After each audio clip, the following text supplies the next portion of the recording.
wabarakatuh. Halo, kembali lagi bersama aku Zaskia Putriani dengan NIM 253700041. Nah, pada materi kali ini kita akan belajar mengenai konsep esensial dalam geografi. Teman-teman tahu nggak apa itu konsep esensial?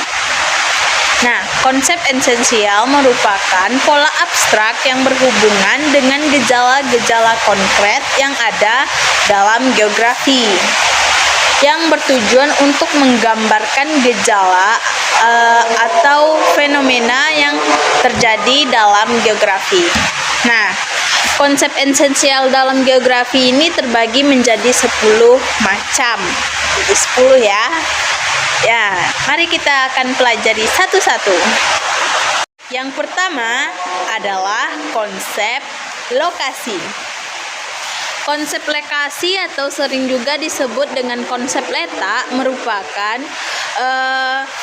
konsep yang menjelaskan mengenai posisi atau letak suatu objek di permukaan bumi.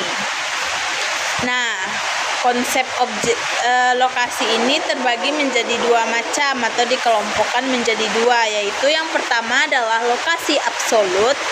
Lokasi absolut ini merupakan lokasi yang dilihat berdasarkan garis astronomis, yaitu garis lintang dan juga bujur. Contohnya adalah Indonesia terletak di 6 derajat lintang utara sampai 11 derajat lintang selatan dan 95 derajat bujur timur dan juga 141 derajat bujur timur. Nah, jadi kalian udah ngerti kan apa itu lokasi absolut? Yang kedua adalah lokasi relatif.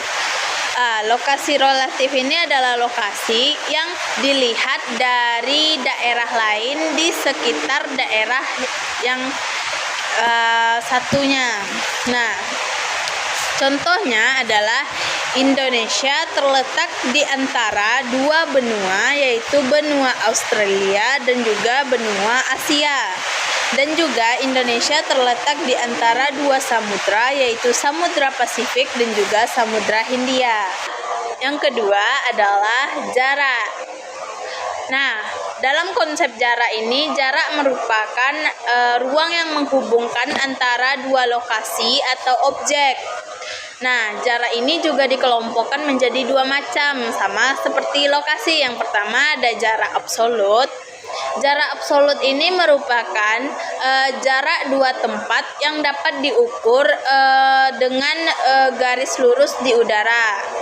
Biasanya terdapat dalam peta maupun jarak yang sebenarnya secara langsung. Nah, intinya jarak absolut ini adalah jarak yang dapat diukur. Biasanya satuannya adalah kilometer ataupun satuan yang lainnya. Contohnya adalah jarak kota Padang ke kota Pariaman kurang lebih adalah 50 km. Nah, seperti itu adalah jarak absolut. Nah, yang kedua adalah jarak relatif.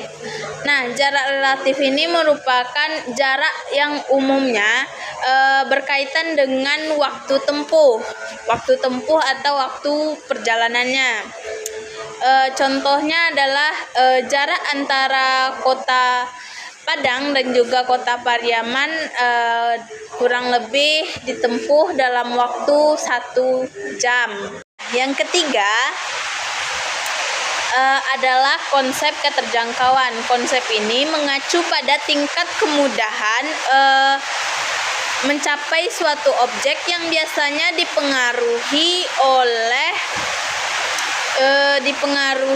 oleh kondisi geografis suatu wilayah. Contohnya adalah misalnya distribusi pangan dari Kabupaten Pacitan itu lebih mudah mendistribusikan pangan tersebut ke Kota Malang daripada mendistribusikan pangan tersebut ke Kabupaten Kidul. Yang keempat adalah morfologi. Konsep morfologi ini merupakan wujud daratan muka bumi yang merupakan hasil proses dari pengangkatan atau turunnya suatu wilayah yang disebabkan oleh proses geologi. Contohnya ada pulau, pegunungan, dan juga lembah yang tidak rata, dan lain sebagainya. Nah, yang kelima adalah konsep aglomerasi.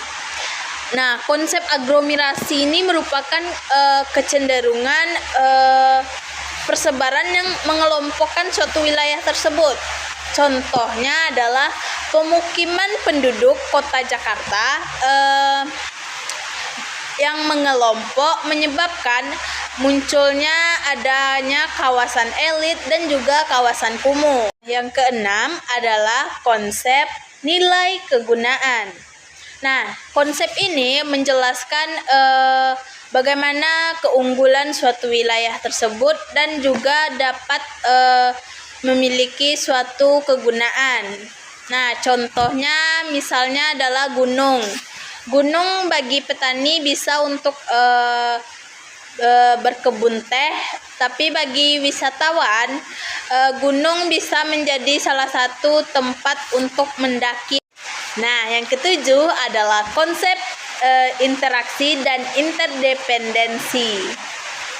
Nah, konsep ini menjelaskan bagaimana hubungan timbal balik atau saling ketergantungan antar wilayah, di mana wilayah tersebut merasa memiliki hubungan timbal balik atau saling ketergantungan, baik itu dalam barang, jasa, komunikasi, teknologi, dan juga lain-lainnya. Contohnya adalah masyarakat kota membutuhkan sayur mayur dan juga beras dari masyarakat desa, dan sedangkan masyarakat desa membutuhkan teknologi pertanian yang biasanya dibikin atau diproduksi dari masyarakat kota. Nah, yang kedelapan adalah konsep pola.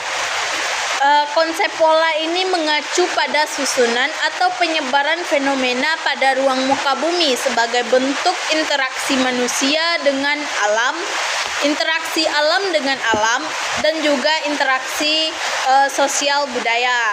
Nah, contoh dari konsep pola ini adalah pola pemukiman penduduk pesisir adalah memanjang mengikuti garis pantai. Nah, yang kesembilan adalah konsep diferensiasi area.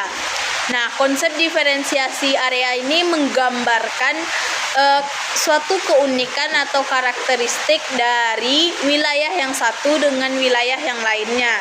Contoh sederhananya adalah masyarakat pesisir umumnya bekerja sebagai nelayan, sedangkan masyarakat yang berada di dataran tinggi umumnya berkebun atau juga beternak. Nah, yang ke-10 adalah konsep keterkaitan ruang. Nah, konsep ini merupakan konsep terakhir dalam geografi.